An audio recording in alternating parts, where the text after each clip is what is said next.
I got my boy Elijah Connor on the check-in. What's going on, man? Yo, what's good, my man? You all right? Dog, man, it's a lot going on. States are reopening. I know you out there having a good time down in the ATL. Have you been practicing social distancing, or you just been doing you? Got my mask right here, dog. You gotta have the right ones, though. You know what I mean? Yeah. People just be having a little designer ones. No, I need the KN95. You feel me? You gotta tell them they gotta say the word like this new single, man. Hey, I'm liking the man. video. Hey, dog, I appreciate you, man. And it was important to me that we celebrate our Black queens. You know what I mean? Yeah. So I definitely had to. I call it the baby Naomi Campbell. You know what I mean? I definitely had to showcase, man, just the beautiful Black queens, you know, that we got out here, man. So I definitely wanted to go ahead and get, you know, not only just a Black girl, but I wanted a dark-skinned, beautiful Black girl, which she is. All that melanin. All that melon, man. You know what I mean? Black girls rock, man. Melon was popping in the video. You know what I mean, dog? Absolutely, bro.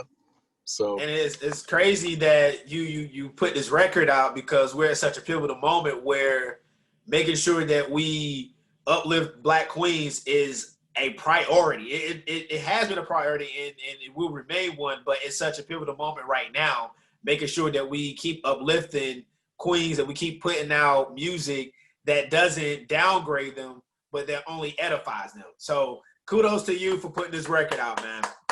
I appreciate that, my man. You know, and the response has been crazy, man. So I just want to thank all the fans and supporters, man. It's been less than about 60 days, and I just hit 500,000 streams on Spotify.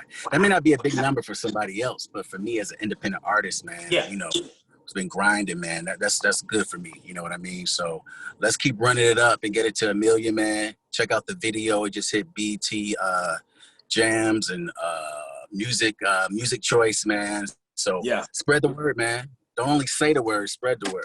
Everyone has a choice of who they want to vote for. I mean, you see what's going on in the world today. Yeah. You saw what he said about, you know, stand down and stand by. Like, come on, man. Yes. If you don't ever make your voice count, you know what I mean? Vote. I don't care what you're doing, man. You make time to do everything else. Make time to vote, man. You gotta vote, man. If not, then you see the times we're living in right now. You know, do your research, man. It's no reason why you shouldn't know what's going on, man. There's no reason why. Cardi B talks about it. YouTube, you can scroll, you know what I mean? You can scroll Instagram and like, yo, it's no reason why you shouldn't know what's going on. Speaking of going on, man, I got a question. So when I first knew who you were, it was from the show called The Four. And it was the ultimate stare down.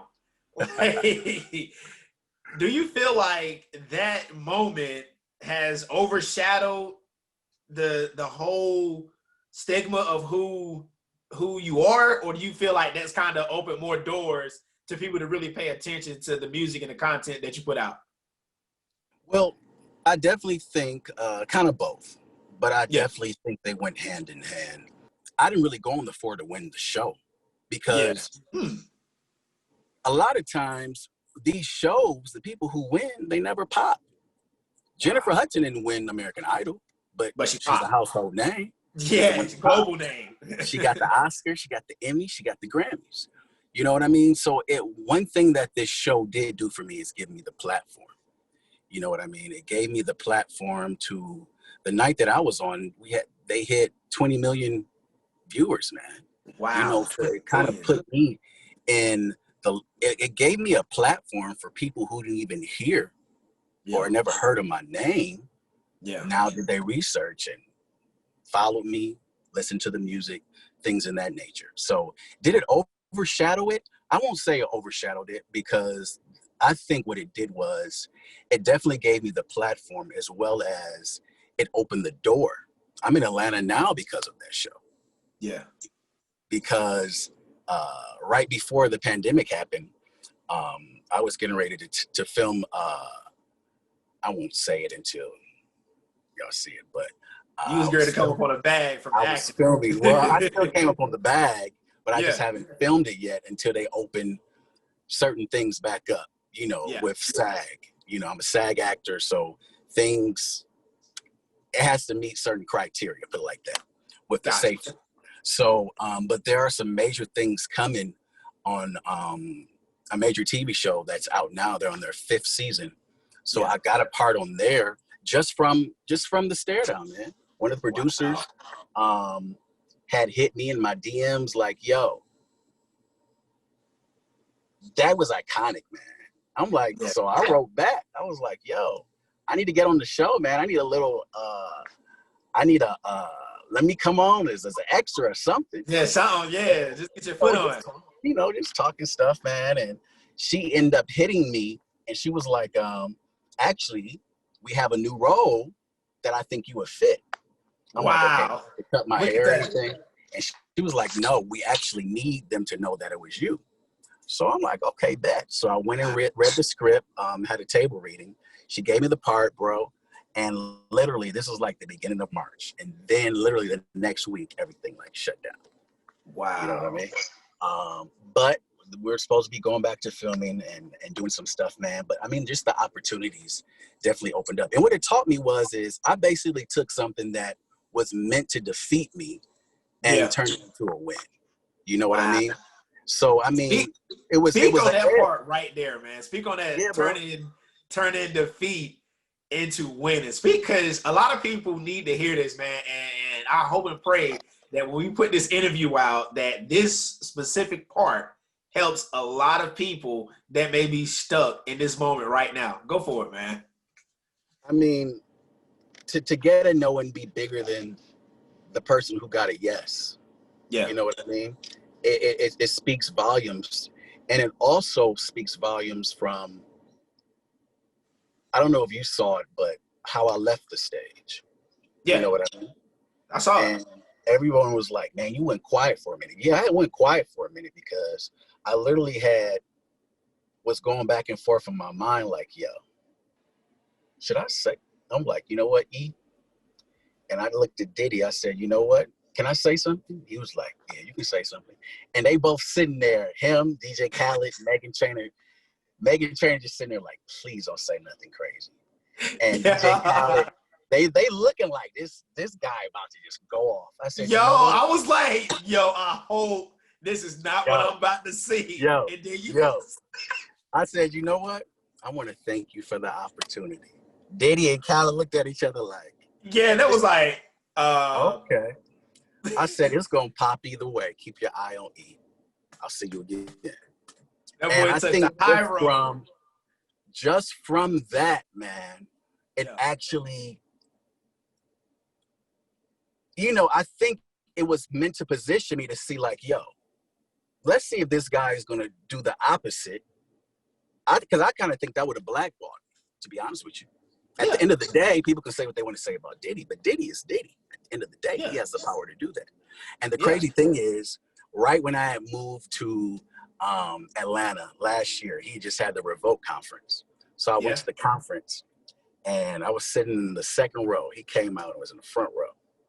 And Coach K was up on stage and 2 Chainz talking. And Diddy turned around, and literally, it was like on the Shade Room. I don't know if you saw it, but we did like the stare down all over again. And we dapped up each other. He was like, I'm proud of you, man. You basically did far beyond what the show could have did for you, man. You know what I mean? So that meant a lot to me because at the end of the day, man, it's about taking that opportunity and making it work for you, man. Making it work for you. I don't care if you are a singer, if you are a writer, if you're a rapper, whatever you are doing. I don't care if you're singing in front of 5 people or 5,000 people. Sing in front of those 5 people like it's 50,000 people there. So you have to definitely perfect your craft to the point of know who you are, as well as this industry is not for the weak, man. If I had to do it all over again, I definitely would, you know, because a lot of times it's what you do with the loss. And I literally I was given a no, but I looked at no as, what's no backwards? No backwards is on. So you told me no, but in you telling me no, it put me on. Yeah. So I also look as no as new opportunity. I gotta know, but I look at it as new opportunity because it opens so many doors, so many opportunities for me. And then what God has for you is for you, man. You know, so can't nobody shut it down. I don't care who they are, man. You know, but grind, man, and build the momentum. When you keep building, people are watching even when they say they're not. So don't think that just because you're not getting 5,000 likes or even 500 likes, that people not watching. They watching. Yeah. They watching. That's why sometimes you'll see like impressions. Yeah. 2,300 impressions, but you only got 23 likes. Yeah, I've always wanted that shit, man. 2,300 people saw it, but didn't like it. So that's why I tell people, I was telling somebody the other day, like, listen, keep posting. He like, man, I only get like 10. Like, I don't care, man. Keep posting. That's the part where I'm at with this whole content thing, man. Because I love doing the interviews, I love building it, but it's like when you post it, it's like, man, you be on fire. You're like, man, this is gonna be hot. It's gonna be fun. This, that, the third. But then like a day go by and you look the views, it's like 10 views. But you're like, damn, this is like quality content. I put my time into it. So like, how do you get past that point? Knowing who you are. Yeah. And knowing that sometimes greatness is overlooked. You've been consistent in excellence. So that's what they expect. So a lot of times, you know, it's like, oh, okay, well, you know, I wouldn't expect anything better or underneath that type of content. So, you know, okay, I see you. So they see you even when they said it. Even if they ain't liking it, bro, they see you. Trust me, my man. Gotcha. Trust me. You know how many times I've ran into people, they're not even following me. They're like, yeah, man, you know, saw your billboard in New York, bro. Oh, word. I didn't even know you was on Instagram. I'm not, man. Oh, okay. You're surprised, my dog. You know what I mean? But you got to keep your eye on the prize, man, on the goal. You know what I mean? Because when you get lost and you get lost in the sauce, man, you get off your game. And you thinking you in the game, and 6 months have went by, and you realize, oh, damn, I was only in practice. What new habits have you picked up to stay consistent and to stay not being lost in the sauce? Well, one thing it forced me to do was it forced me to learn how to record myself. Yeah. So what I did was I also started 2 companies since then. Wow. I have a home health care company now because I said to myself, I don't know when live shows and all that's going to come back. You know what I mean? Exactly. And the thing about it is, live shows for artists, we on the road. That's bro. We make great money. I'm not even that top tier where I'm not even getting 40K a show. You know what I mean? But I still made good money just hosting events and going out doing shows, man. So I said to myself, I don't know when this is going to come. When I saw that Google put out a press release saying that they're allowing their employees to work from home until August of 2021, I said, okay. So, you know, that's when I said, you know what, let me really, you know, buckle down and tap in. You know, it really should, this pandemic, man, really put me in the mindset, not that I was in the mindset of success before, but it really helped me tap into other ventures and other gifts that I had. I said to myself, if I don't ever go on the road, I got to still be able to bring in, I want to be able to have not just a check come in without me getting out of my bed, but it has to be a substantial check where if I don't sing a note for another year or two, because that's how long it could go, where you're doing shows, you know what I mean? And then you could do a concert, but if it's only 100 people there, because we social distancing, that ain't no money. No, no money at all.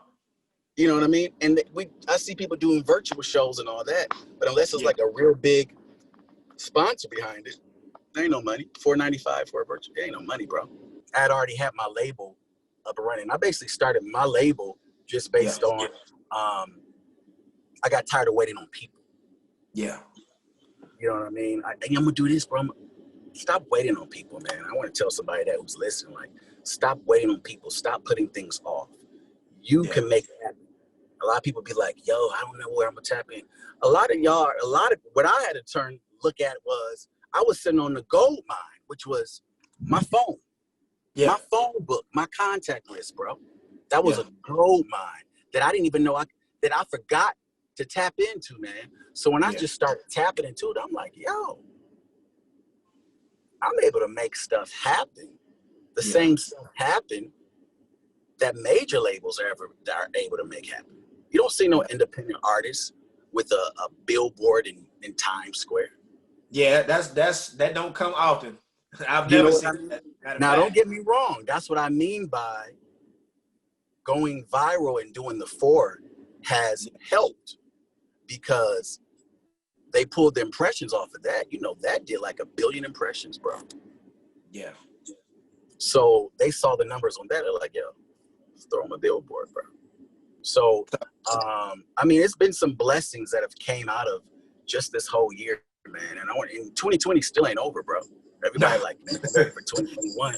Okay. It's crazy because not over yet, though. And it's crazy because people, like, I keep seeing tweets like, man, I can't wait to 2021. Like, this shit going anywhere. Like, bro, it's not going anywhere, acting like this shit's going to expire on December 31st. It's not going anywhere, 11:59, bro. 59. You know what I mean? And I mean, I try not to really watch the news because, you know, that shit can kind of get depressing. You know what I mean? So I try not to watch the news. But, you know, I left the news on the other day when I got home, and I was going back and watching the debate. I'm sorry, when the debate went off, it went into a news program. They were saying, man, the second wave hasn't even started yet. I'm like, oh, turn this off, bro. You know what I mean? That's the crazy part.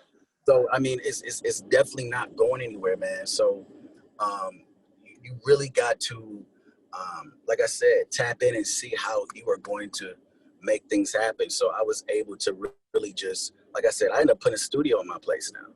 Where guess what? I don't even got to go to, I still do go to the studio because when it comes time to mix it and stuff, I don't know nothing about it. But I learned how to record myself. I ordered everything. I went online, ordered everything because the pandemic made you do that. Because I said I had to go. If I'm in the middle of a pandemic, I want to have 40 songs done by the time the end of the year come, bro. Yeah. So I'm on 30 right now, man. You know what I mean? You got 10 more to go.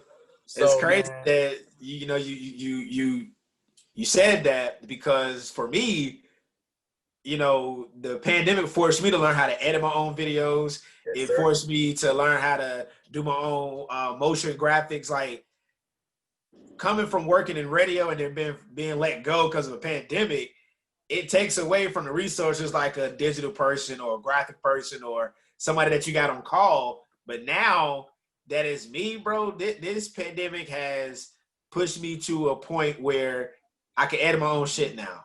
I don't gotta wait on somebody an hour and a half, 2 hours. I know how to get it done in 10 minutes. Like, just like we doing this interview now, when we're done with it, I'm gonna edit it up, upload it, and move on to the next one. But it's like, this pandemic has really brought the hustle back to the forefront of a lot of people, man.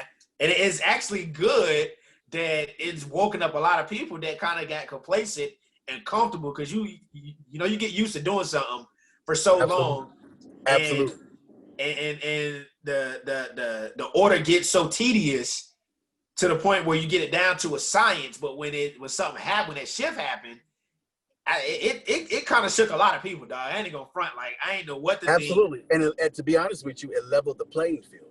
Yeah, it really did. I mean? It really did. It leveled the playing field to the point of where it's like, okay, we all got the same level now. You know what I mean? Like, ain't nobody really doing shows. So what you gonna do to stand out? That, man. What you gonna do to still bring in the consumer? What you gonna do to still make it happen? You know what I mean? That's why I live by it. That's why I kind of live by the motto of, you know, I always live my life with this motto, and I tell people this all the time. At any time you can be discovered. Yeah. At any time you can be discovered. So meaning, like, you always gotta be on your A game, bro. Yeah. Always. Because at any time, man, You know what I mean? At any time, bro. Because the playing field, especially now, the playing field is level. Yeah. You know what I mean? So, and I want to just encourage you, man. Keep doing your thing. When my guy called me, Nate, I was like, that name sounds familiar, bro. And the crazy thing is, in just scrolling, yeah, I've seen your stuff before. Whoa, wait a minute. Wait bro.